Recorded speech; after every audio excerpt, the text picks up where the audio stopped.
let's begin at the beginning. Where were you born? I was born in Jackson Heights, Queens, not too far from here. Warm, supportive family? What's that? Warm, supportive family upbringing? Warm, supportive father. So, tough childhood? I'm trying to lead slowly to how this all happened. You know, it was the only childhood I know. So I didn't know if it was tough or not tough. It was later on in life that I found out that it was different. Mm-hmm. It had a different rhythm to it. But at the time, I didn't think of it as tough. I couldn't wait to leave. But I figured every child was like that. Right. A lot of room for creative expression as a child? A lot of time for creative expression. School? School, went to the University of Buffalo. Never took it too seriously. I think there's a bunch of my fraternity brothers out there. Learned how to play poker. Learned how to deal drugs. Right. So I took all the... So go to college, kids, because stay in school. So did you complete your studies so to speak? Yeah, I did. Along the way, though, you learned some essential life skills. Hustling poker. A very fast, funny story about how I completed it, because the guy who got me through it is here. So I went to Acapulco. I used to go there and buy my products that I used to sell. And I needed 3 credits to graduate. The teacher told me I never went to class. I always gave my product to teachers who liked it for grades. And so I thought that was going to happen. And he said, no, I can't give you a grade. You weren't here. And I remember I called my friend Marty, who's in the audience, and I said, we have to get this guy to give me a grade. My parents will kill me if they know I was in Acapulco for the summer. And we went in, and he said, I can't give you a grade. You have to pass me. And he wouldn't give me a grade. And Marty said to him, Sprechen Sie Deutsch? And he looked and got panicked and said, I'll give him a D. And Marty said, no, a B. And I said, I'll take a C. And he gave me a C. And I found out like a year later that Marty had taken his German test for him to get his doctorate.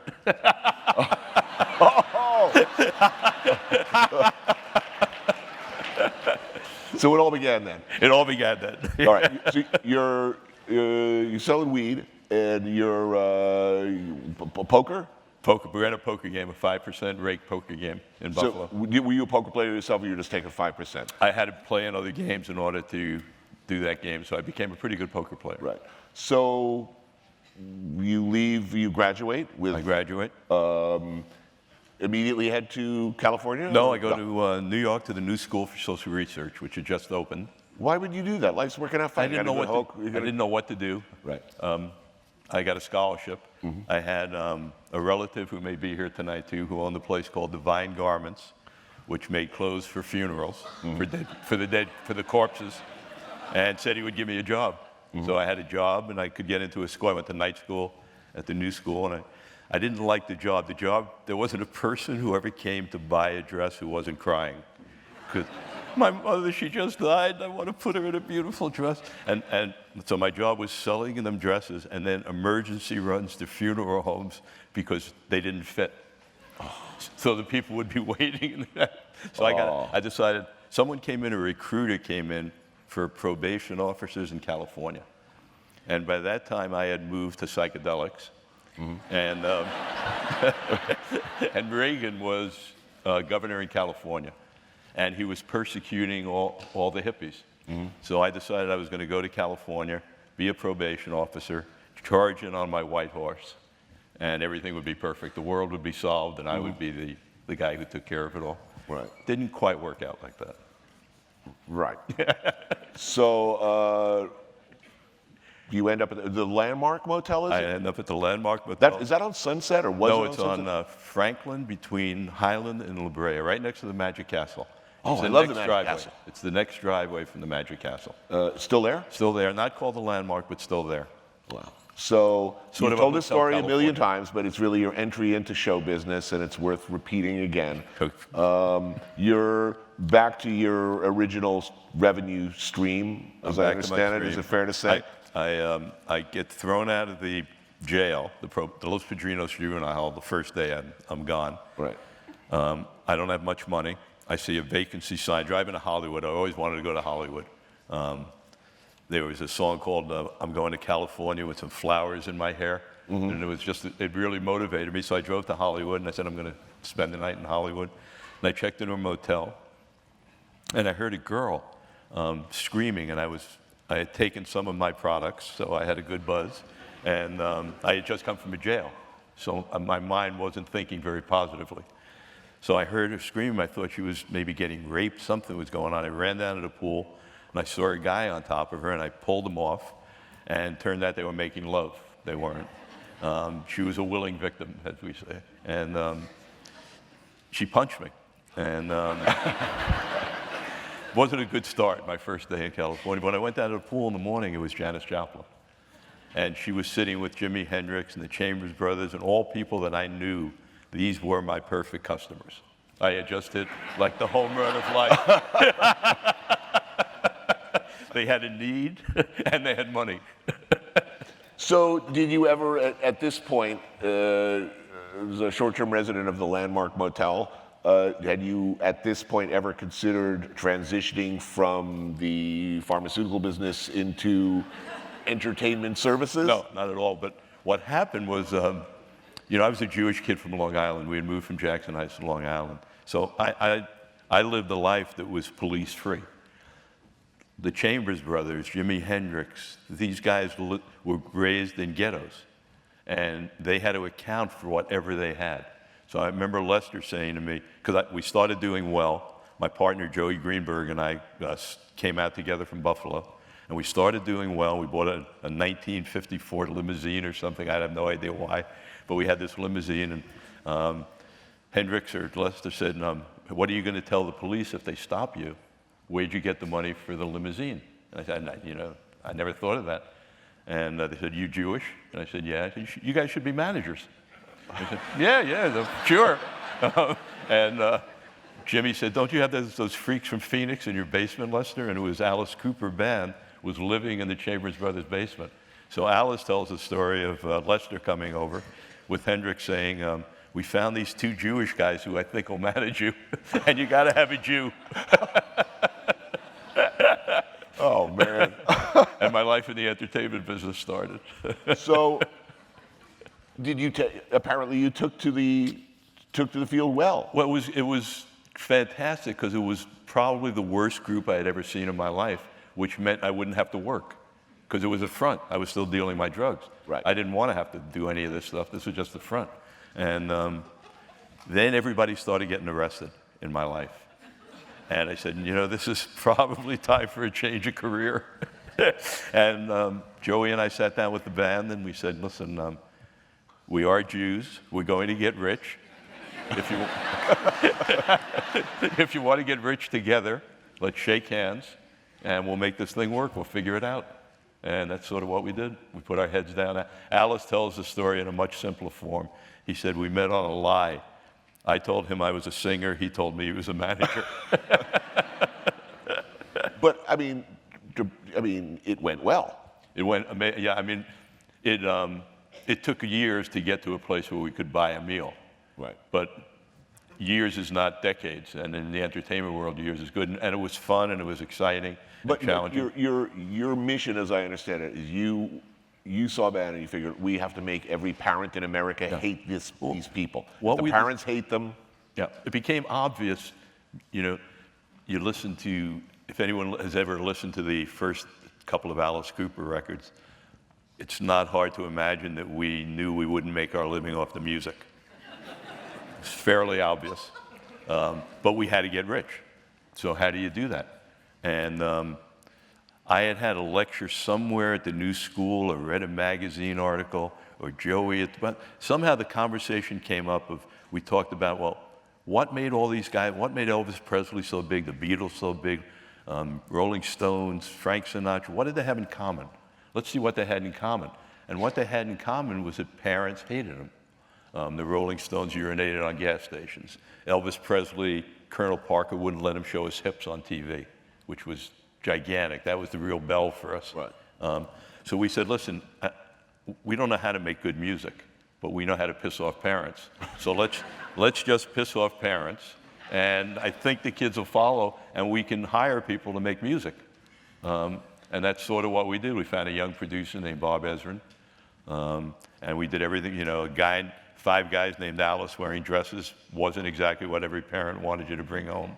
And then we did everything we could to, what would disgust the parent. Oh, let's chop up a baby doll on stage. That'll really get him sick. So that was the focus of everything we did. And then as we started to gain momentum, we started to realize that the media for us, which was easy to capture, wasn't the music papers who couldn't care less about us. Rolling Stone couldn't care less, but no parent read Rolling Stone. Right. I wanted to be Monday morning, they pick up their newspaper from the front stoop and go to the kid at breakfast. Oh my God, this is the most, you don't like Alice. This guy is disgusting. What's this world coming to? So we shot for Newsweek. We shot for People. It wasn't People, but, and those things were fairly easy to capture by just doing disgusting things. Example? Example, we went to London, and we didn't have the notoriety in London we had in America, but we knew what our attraction was. We had honed the hatred of parents to a really fine art. So I got to London, and we hadn't sold any tickets. We were playing Wembley Arena, and I sat down with this great guy, Derek Taylor, who was the 5th Beatle. He was their publicist, and he had never heard of Alice Cooper. And I said, you know, we're coming here in 8 days, and we haven't sold any tickets. And he said, tell me about this Alice Cooper. And I said, well, our thing is to get parents to hate us. And he said, I'm quite reasonable. He's puffing on his little cigarette. And I said, so, you know, what I need to do, Derek, is I need to know if there's anything that every parent in England over the next 7 days is going to read, watch, or see. And I have to get something in front of their eyeballs that's really disgusting. And what is everybody, is there anything in common? And he said, here we have 2 TV stations. BBC Morning Show is our biggest rated show. 50% of the show is showing traffic. They have helicopters and things, and the road's busy. It's soybean growing and traffic. That was BBC in those days. So I said, traffic, how interesting. So we had just done a shooting with Richard Avedon of Alice lying down naked with a snake wrapped around his genitalia, because we figured that would really piss off parents. And I told Derek, I said, we have this picture. Do you think you could get me, maybe we blow it up, we put it on a flatbed truck. What's the busiest intersection in London? And it was Piccadilly Circus. It's the Times Square of London. And I said, can you find me a guy who will be willing maybe to go to jail, but he'll break down the truck rush hour so we can get those helicopters showing Alice naked for every parent to see. And we did it, and the guy did go to jail, but we broke it down. They towed the truck away. 20 minutes later, it came back and broke down again. And I think we blocked up traffic for 30 miles. But the kicker of it was that the victims were not just the parents, it was the people in Parliament. So the next day was the front page picture of the traffic jam. The day after that, on the front page was Lady Mary Whitehouse, who was in Parliament, put up a bill to ban Alice from coming into the country to do the concert because it would mean the disintegration of our entire culture and everything she believed in. And we sent her flowers, ka-ching, it's like, you know.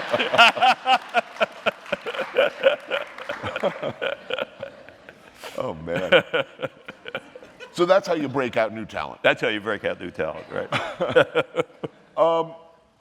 Are there fundamentals of talent management or managing a band? You know, what would be the fundamental principles or rules of, looking after an unruly I think, every artist has different needs. So it's really hard. I had artists, I always perceived my value was being able to construct a stage show that got a standing ovation and figure out how to communicate to the people in the audience what the magic of that show was.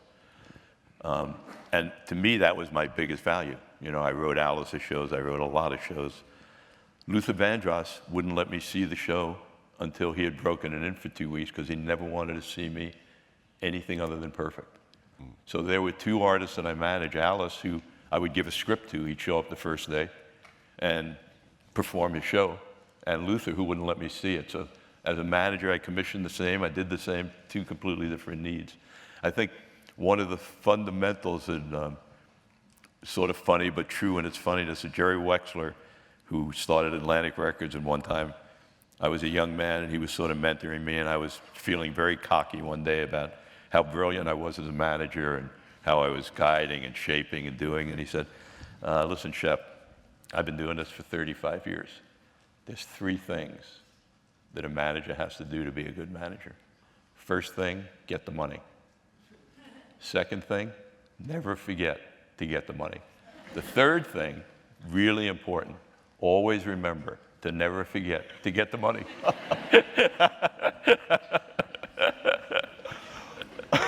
How do you get from Alice Cooper to Luther Vandross? Oh, no, before we get to Luther Vandross, how do you get from Alice Cooper to Anne Murray? Anne Murray was a great exercise. I wanted, you know, I First of all, why? What was it about Anne Murray? The why was really, I wanted to see, was I actually good at this? Like, did any, you know, I had no idea if Alice was luck, if I had a part in doing Alice. I really didn't know. And I had reached the point sort of in my life where I wanted to know. You know, I'd been into it for a couple of years. People are calling me a genius. I look in the mirror and I see a schmuck. And it's like, what's going on? So I said, let me take the furthest thing I can possibly find. And I was up in Canada doing this John Lennon festival, his first date with the Plastic Ono Band. And a friend of mine was doing a TV show, and he had this school teacher on, and she did a song, Snowbird. And it was a beautiful song, and it started to get some traction. Started to be a hit around the world, and she came from the management. And she was as far from Alice as you could get in life. She was, I don't know if you know Anne Murray, but, you know. She wore like sweater vests and stuff. Yeah, right? She was a high school gym teacher, aspired to be like a tennis player. Her concept of a stage show was when she's sitting on the stool, she'd move her hand to get the water. That was a big moment in the show. So it was as far from Alice as I could possibly get. And I wanted to see, could I apply the same kind of ridiculous principles that I had used for Alice to Anne Murray? A completely different thing, right? But the same type of principles. So one of the things with Alice that I always felt was really important, I called it guilt by association. I always put them next to famous people. You get next to enough famous people, you get famous. So with Annie, that was one of the things I did. I got her in a picture with John Lennon and Harry Nilsson and Mickey Dolenz, the Monkeys with Giants, and it sort of, you know. How did you do that? I begged and pleaded. There was a group called the Hollywood Vampires. There was a drinking group that Alice was part of, and I had the limousine, so I was the designated driver. So I would come by the club at like 1:30, and I'd drive John Lennon home and Harry Nilsson and all these guys home. It was John Lennon's dark period when he had come into LA and nobody had seen him. So I booked her in my ironic way. She's Canadian, so I booked her into the Troubadour on Thanksgiving Day. Being a Canadian, I thought it was pretty funny. and I built this big, giant turkey that held 12 violin players. It was hysterical. It was really insane. She hated me for it. She never forgave me. But I did the whole thing to set up this one photograph. And I went to the vampires, and I got down on my hands and knees, and I said, I represent this girl. She's the most boring thing in the world. No, don't take it personally, Annie. I think you're great if you're there. If you guys would come down and take a picture, I'll drive you for the rest of the year anytime you're drunk home. If not, you're completely fucked, because I'm never coming back. And they all said, let's go. And they walked in for 3 seconds and took the picture. And out of that picture, she got asked to host Midnight, whatever that show was. Midnight Special. And Rolling Stone went from Anne Murray, who's she, to giving her a cover. It all went like bang, bang, bang, bang, bang. But admit it, which is closer to your personal musical taste? Probably Anne Murray. Yeah. That's so. Then, okay, Teddy Pendergrass and Luther Vandross. But first, let's back up. The Chitlin Circuit, still up and running at that time? Yes. The remnants of it, please, if you could explain what that was in your early... Yeah. I didn't realize that such a thing existed. I only I only knew rock and roll. And I had vaguely, once in a while, you'd read about it, hear about this thing called the Chitlin Circuit, but I didn't know what it was. And it was a series of clubs and arenas around the country where black radio stations, black promoters, black record companies used to send the artist around and not pay them. And the concept was, in order to promote your records, you had to go play for these people for free, which was not true. But it was a system that was in there, and it was very heavily protected because it was a money pit. So it was very heavily protected.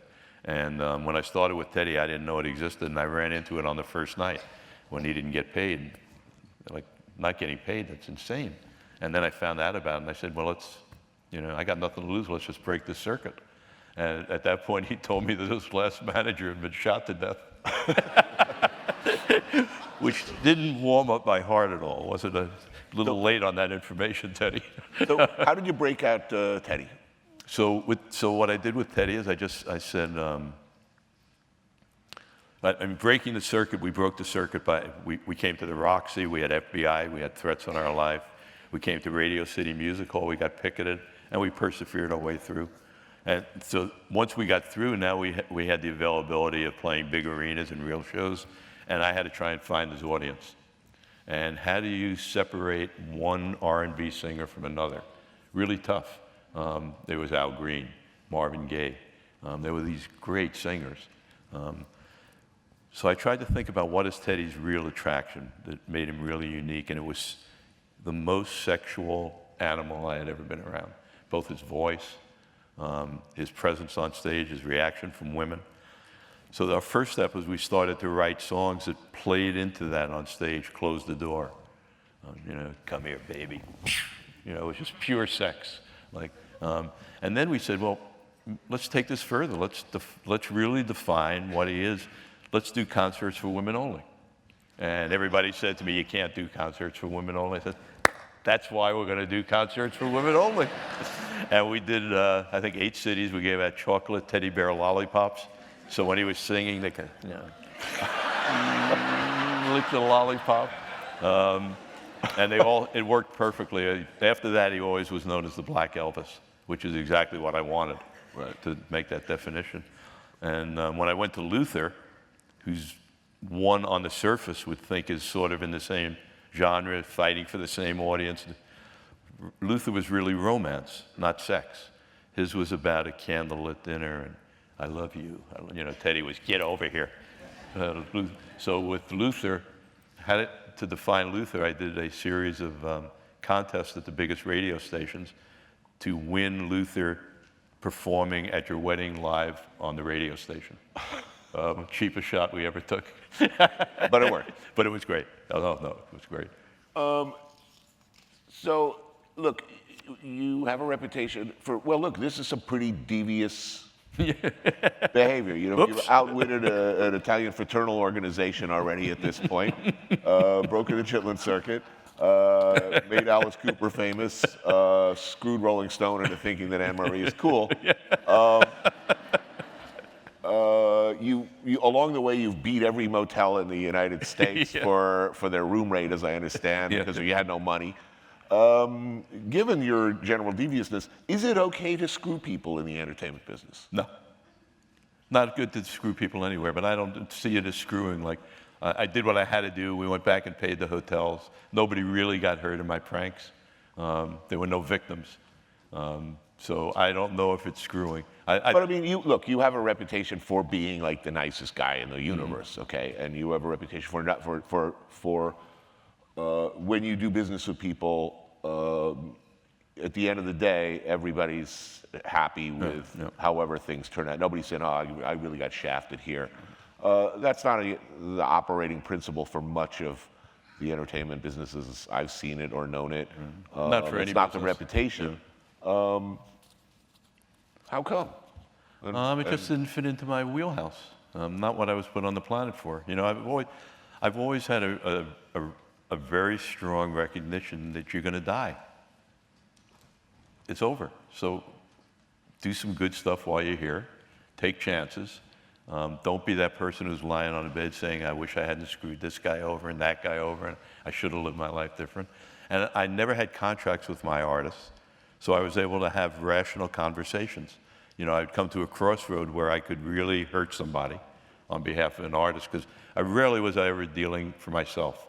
Mine was always a fiduciary position. And I had artists who I didn't have contracts with, I could be honest with, and I would talk to about the value of doing the right thing, not just for the moment, but the selfishness of it, because an entertainment career always has hills and valleys. And if you take advantage when you're at the hills, you're going to have a baseball bat hit you in the valleys. So it's the most selfish thing you can do to try and make sure everybody wins. And my clients were really good that way. There were some that were a little testy, who didn't quite get it, and wanted to maybe bleed the rock, but 99% of the time I could get them to understand it. But look, you've helped a lot of people to become successful. You've seen a lot of people move from unsuccessful to become great successes. Looking at the full spectrum, success, I mean, generally speaking, is it worth it, and who gets to be happy?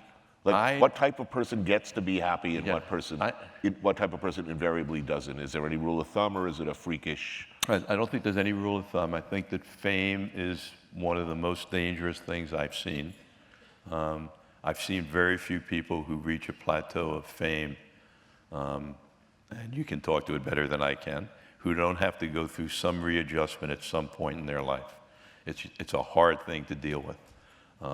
And my advice always to young people starting is, if I see that they're actually happy, is, if this is really what you want to do, okay, but let me jump ahead 25 years. 25 years from today, you're going to have a #1 album. People are going to be asking for your autograph. You're going to be miserable. And you're going to look at yourself in the mirror and say, geez, all I want to really do is be happy. And then you're going to start paying psychiatrists, or you're going to go on pills, all to get back to where you were when you started at the first leg of the journey, just being happy.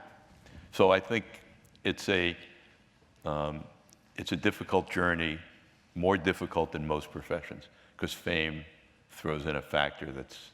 Yeah, but I mean, look, should I feel sympathy for somebody who really wants to be famous and successful, who ends up miserable? No. Don't need to feel, but for me, as a person who makes them famous, I need to tell them what they have ahead of themselves. Right. I used to tell my clients that if I do my job perfectly, I probably will kill you. And I have some date clients. I have plenty of date clients. Did anyone ever listen to you? No, never. I didn't think so. Yeah. All right. Let's shift gears, because really one of the many extraordinary facets of the Shep Gordon career is, look, I probably wouldn't, it's entirely likely I wouldn't be sitting here with a gig were it not for what you were doing, probably too early. But the celebrity chef phenomena as we know it, and I remember those days, there's some guy out there, he's organizing chefs to get paid and get organized and get recognized. And I was like, what a crazy idea. Yeah, I thought that's not going to work. If you talk about that first tour with Verger, where Roger Verger, one of the great chefs in the world, and probably one of the best known chefs in the world. This is at a time when chefs were not famous. They were cooks. They were cooks. Yeah. They were certainly, no one was interested in their opinion particularly, except maybe they'd be interested in their restaurant. But here was Roger Verger, a giant certainly in Europe, hugely respected in the profession. Well known enough to be hired out to was it a country club? All over the place. Yeah. Right, but you describe his working conditions and how incredulous you were. It was very much like the Chitlin Circuit. There were very few chefs who had a reputation in those days. Wolfgang had just started. Charlie Trotter in Chicago was getting some recognition. Jeremiah Towers, Alice Waters, maybe there were 15, Roger Verger, Paul Bocuse, around the world. And they had all been convinced by PR people who were getting paid to deliver them for events that the only way to keep customers coming into their restaurants was to go out and do these free things. Right. Just exactly like the Chitlin Circuit. And they call it the Beard House now, by the way, but that's And I went out. Mr. Verger was my mentor. I always credit him with saving my life because I think I was a at-risk person, and he sort of showed me a path to be successful and happy. I only knew success and misery was in sort of my circle of entertainment. So I owed him a lot, and I was his grasshopper. I don't know if you guys remember Kung Fu, but I always felt like I was his grasshopper. And I would travel with him. And one year I said to him, I'd like to not only be in the front of the house, I'm a manager. I go to the back of the house. Let me, check you into the room and go to the gig with you backstage. My life with him had always been I'd leave him at the kitchen and I'd put on a tuxedo or a suit. And so anyway, I started to do it, and I saw that they were treated unbelievably. They weren't getting paid. They were doing gigs. We did a gig that was $1 million opening of a hotel, and he was the whole drawer. He didn't get paid. As we were leaving, they asked him to he had his own wine line, Mr. Verger, and they asked him to take a picture with a bottle of wine that they owned the company. And I see him doing it. Are you out of your mind? Like if anybody ever put a bottle of wine in Alice's hands and didn't pay him for a picture, oh my God. So, and it ended at a place called the Highlands Inn, where they were doing a series where they would have a chef come in. You'd book a room for 2 days, and you'd get a cooking lesson and 2 meals. And they charged $2,500 or $3,500. And Mr. Verger was sold out. It was a great show. I went to get paid. He said, oh, no, I do not get paid for this. But the next night, Roy Yamaguchi was cooking. And I said, let's stay for one night. And we went back into the restaurant. And I booked the table under my name, and the maitre d' turned white. And he said, pulled me in the corner. He said, I'm sorry, Mr. Gordon, the help can't eat in the restaurant, but I will feed you for free at the bar. And I said, this is a new definition of help. He didn't get paid. He's got the shittiest room in the hotel. You barely fed him. What definition of help am I missing here? And that was the day I sort of decided I was going to do something, and organized all the chefs into an agency. And it was like that for all of them at the time. All of them. Yeah, Wolfgang. I got on a plane. I went to from there to the Big Island. I had Kenny Loggins playing for Nissan, I think it was. He got $150,000. He got rooms, first-class tickets, treated like a king. And I see Wolfgang sitting there. And, hey, Wolf, how you doing? He said, miserable. I said, how come? He said, oh, my God, I'm cooking at this Kenny Loggins thing. And I said, that's great. He said, yeah, great. He said, they told me first-class ticket, it was coach. They asked me to bring 100 pounds of food that they couldn't get. When I get to the airport, I call them up, and they said, oh, we're very busy. Put it in a taxi. I get to the hotel. They said they don't have refrigeration. They give me a cart to walk it down to the next hotel. And I said, how much are you getting paid? He said, nothing. And I said, you got to be kidding me. So I said, Kenny's getting $150,000 for the same gig. After the show, there's a thing called a meet and greet. I don't know if, every show has meet and greets, and where you come backstage and you get to meet people. Kenny Loggins' meet and greet was about 70 people.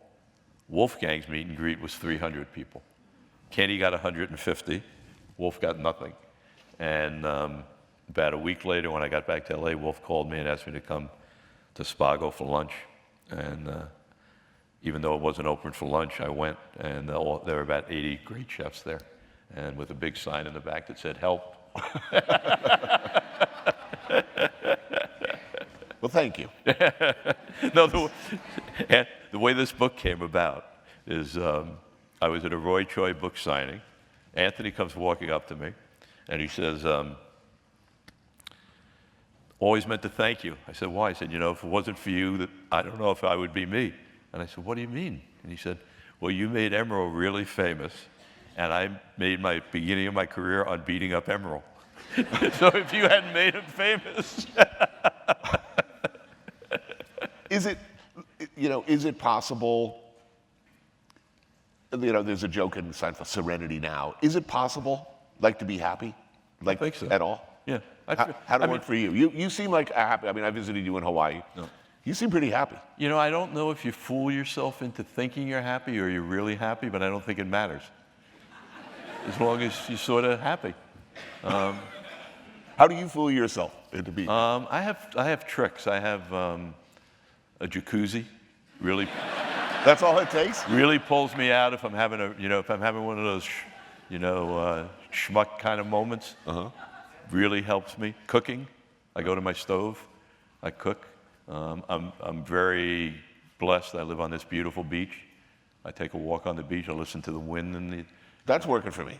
Yeah. That would make me. I'm on my way to happiness already, thinking about a beach. And I try and live my life by a set of principles that I don't have to remember what I said. I mean, all those simple things that they tell you through life. Be good to your neighbors. Treat people like you want to get treated yourself. I try and do all that stuff. And whether I'm fooling myself or not, I feel like I'm happy. Last question before we take some questions from the audience.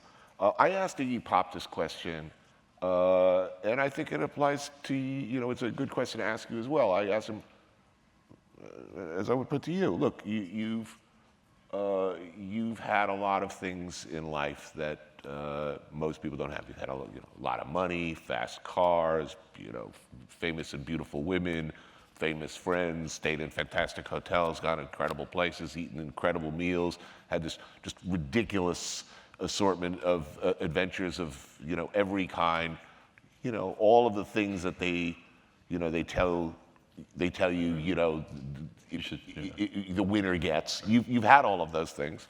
What thrills you now? What just absolutely gets your blood up and thrills you and fills you with joy these days? Sunset in my hammock, a big joint, and a vodka and cranberry, and my granddaughter.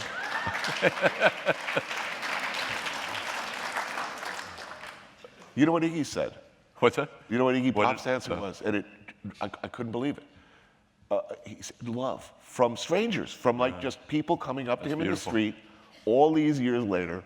I mean, you look up punk rock, look up, the godfather of just about anything, and, Wikipedia, it'll be invented by Iggy Pop. Yeah. I mean, so it's not like you would think he doesn't need to be told that he's the greatest, right? But still, people come up to him in the street and they say, thank you so much, your music really means so much to me. It thrills him, and this was shocking to me. And I think almost every live entertainer, the same thing. That's the hole that they need being filled every day that drives them on to do what they do. Iggy Pop, by the way, when we first started in Detroit, Iggy was in Detroit. And Iggy would go on before Alice. We probably played 100 shows together. And Iggy used to end his show jumping in the audience every night. And he would pick the biggest guy in the audience and do something to his girlfriend or somebody that would get him to knock him out cold. And the band would just keep playing until he got back up, and then he'd come on the stage. And so I probably took him to the hospital to get stitched up 7, 8 times. And yet he's, living a healthy, happy life now. I think because he understands what the need is, that the need is love. I don't think in those days he had any idea what he needed. It was just wild abandon. So as soon as you said it, I said to myself, Iggy finally found a place of peace and comfort. In Florida. Yeah, I heard he's wild. Yeah. There's a through line here. If I ever saw him in a luau, I think that would be the All right, some questions. Who do you believe you helped? Who do you believe you have helped the most? That's a general question. Alice Cooper. Do you think? And he's helped me the most. We have a really symbiotic relationship. It's a very 47 years, never had an argument, never had a fight. Did you ever have a contract? Never had a contract. And I put him in situations that you just wouldn't put anybody in. And he's never bitched ever. I think as a manager, the most important thing is the ability to have the ability to fail. Because if you're not willing to, if your artist isn't willing to let you fail, you're not out at the edge. Right. And you're just bringing them Coca-Colas. Right. Was there ever a moment while you thought, this is it, it's all over? Every day. What would be the most extreme? Were you a particularly extreme example where you just think, okay, this is the end of my life as I know it, all of our life, we're doomed, and Right. This is I don't know if I ever had that much, but I live at the edge, so I never really know if I'm going to pull it off. So I have hundreds of them, but I would say the one that was early in my career and really dramatic, and was Alice got his first stadium show, and Three Rivers Stadium in Pittsburgh, and I was trying to think of what would Alice Cooper do at a stadium show, and I remembered the circus, the clowns getting shot across the tent out of a cannon, and they'd appear at the other side. Right. So I told Alice that we're going to shoot you out of a cannon. And okay, you sure? Yeah, I got it. It's going to be great. And I go to these guys at Warner Brothers who built our props. Little guy sitting there with half glasses at his desk, And I said, "Hey, how you doing, Dick? Great. Guillotine work, great. Thank you. Really appreciate it. Oh, good. I'm glad it worked." I said, "We want to do this thing now. We want to shoot Alice out of a cannon across the stadium." And he goes, "What period cannon?" What period cannon? Yeah, like Revolutionary War, Civil War, World War I cannon. And I said, "Just give me your best cannon." He went to a drawer, he pulled out blueprints, and he was so cocky about it that I never thought it wouldn't work. I just assumed he'd build other stuff. So I made a rookie mistake, and I advertised, see him get shot out of a cannon. And we did 3 rehearsal shows. And the cannon was 40 feet long, weighed about 5 tons, so you probably cover this whole stage. And the gag is that Alice would go in the barrel into a trap door, run out, get in a vehicle, get driven around to the other side of the stadium, and we would stall on stage. We took the lights out, we put torches in the band's hands, and gave the drummer a snare drum, so it was very dramatic and slow walk, so Alice has time to get around. And they light the fuse, and the explosion goes off, and the dummy comes out like 1 inch. And Alice is up there in the spotlight, and there's no reaction whatsoever. So now we're 2 days away from getting shot out of the cannon. That's one of those, holy shit, I got him into this. What the, what do I do now? So I get back to the hotel, and there's a fire extinguisher in the hallway. And I take out the fire extinguisher, and it's a foam one. You turn it upside down, a foam comes out. Alice shows up. He says, "What are we doing?" I said, "I got it. It's fantastic." What do we do? And I said, "It's going to be a giant penis." I put little genitals on it. You get on it. You just masturbate it. You lick it. You get crazy. And I got this foam that's going to come out and cover like 200 rows. It's going to be fantastic. So he's a trooper. He said, "Really? Yeah. Oh, sweetheart, baby, this is going to be fantastic." So he gets on, and he's working so hard. He's rubbing this thing. He's licking it. And just like one little drop comes out. There's nobody in the place who knows what's going on. And now I am really fucked. I'm looking in the mirror that night going, and he said, "What are we going to do?" And I said, "I'll figure it out, go to sleep." And I'm looking at it, I can't figure this out. No, I got to figure it out. I got to figure it out. So he shows up the next day, and he says, "What are we doing?" And I said, "Well, let me first tell you that you're not going to be using the hotel room tonight." And he said, "Really? Why?" I said, "Because you're going to be in a hospital." A hospital? He said, I think the cannon may blow up when you're in it tonight. And you kidding? Am I going to get hurt? And I said, "I don't think so." And we had a TV crew there from Pittsburgh. So we did the whole thing. He gets in, the cannon explodes. I had an ambulance, and people come rush out on the thing, all hired. And he gets out. We put some stage blood on him in the cannon, had a capsule for him in the cannon. So he came out and had some blood on him, and they rushed him off into the ambulance. And I do an interview for the Pittsburgh News saying, "I'm going to the hospital. We'll find out. We don't know if there'll be a show or not be a show, but we should know in the next few hours." And the crew followed me, and we got there, and I got a doctor to come out. And wasn't a doctor, but he looked like a doctor. And they will allow them to perform, but he's probably going to have to do it from a wheelchair and get plasma given. And we said, "But we're coming," and we came, and we did the show in wheelchairs with blood and nurses, and the city went, "This is the greatest performer in the world. I can't believe that he would come from his hospital room to do the show." But that was close. Here's an interesting. Who's more challenging to manage, men or women, musicians or chefs? None were really challenging for me. Truly not challenging. I mean, because I didn't have contracts, which made it really different than anyone else. And I think I sort of had a nuts way of being a manager, which perceived by the artists that they needed me. You know, I did stuff that was so unique that I didn't really, I mean, we had disagreements. I couldn't always get an artist to do what I wanted, stuff. But there were one or two artists who I won't name in my career who I had challenges with, and we just separated because that wasn't what it was about. I wanted to have a good time. Talent is so special. This is an interesting question because actually your breakout act, your first big act, you basically thought at the time they had no talent. Right. Talent is so special. How can you tell if someone has it? So I guess my follow-on question is, and does it matter at all? I think in the long run it does. Alice turned out to be an incredible entertainer and songwriter. Yeah, no doubt. Incredible. I think if he hadn't been, I could have never done what I did. But I think you can get to a certain point without that magic. You know, especially the system is so corrupt that you can get to a place of success without having the magic. It's really having it over 30 years and continuing it where the magic comes in.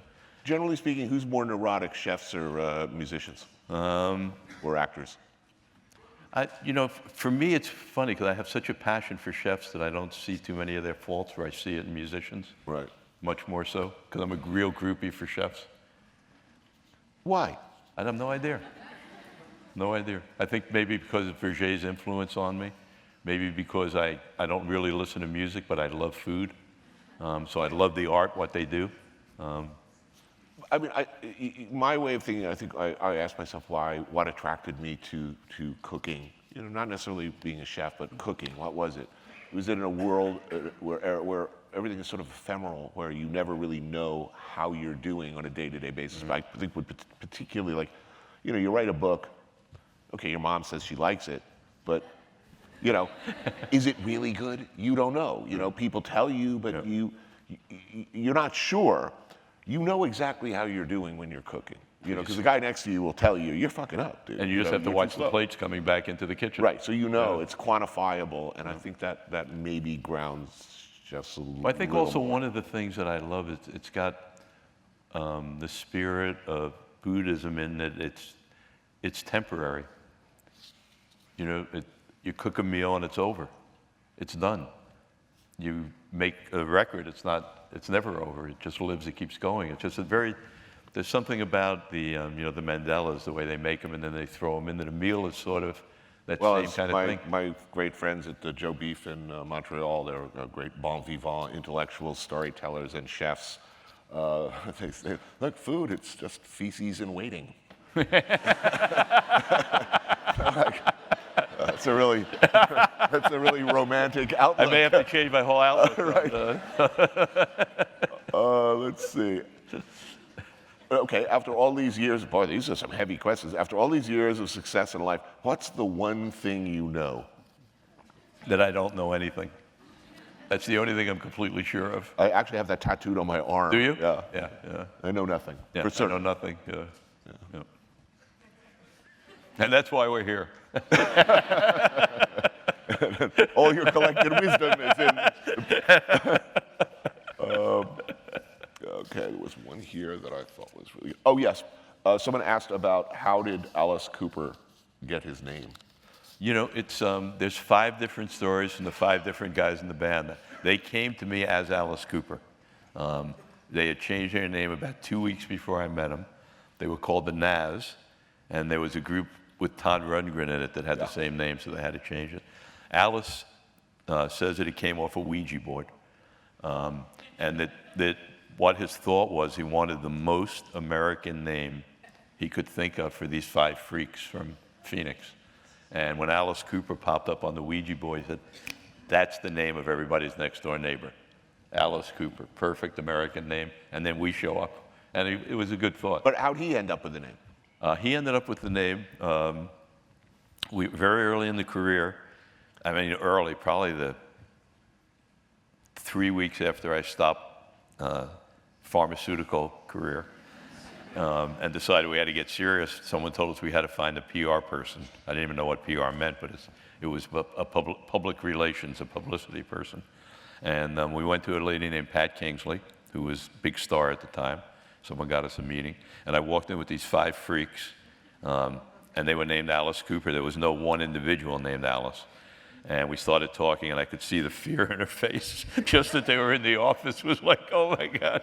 And she said, would you guys stay outside? I want to speak to Shep alone for a minute. And she said, listen, I'm good at what I do, but I'm not good enough to make 5 guys, none of whom have the name Alice Cooper, famous. Pick one person, call him Alice Cooper. I think you got a good angle having a guy with the girl's name, but you got to pick one out. So I went back in the lobby of her office, and we told the guys, and we voted in the lobby, and we picked Alice to be Alice. His name was Vincent Fernier. And I went back in her office, and I said, okay, we got one.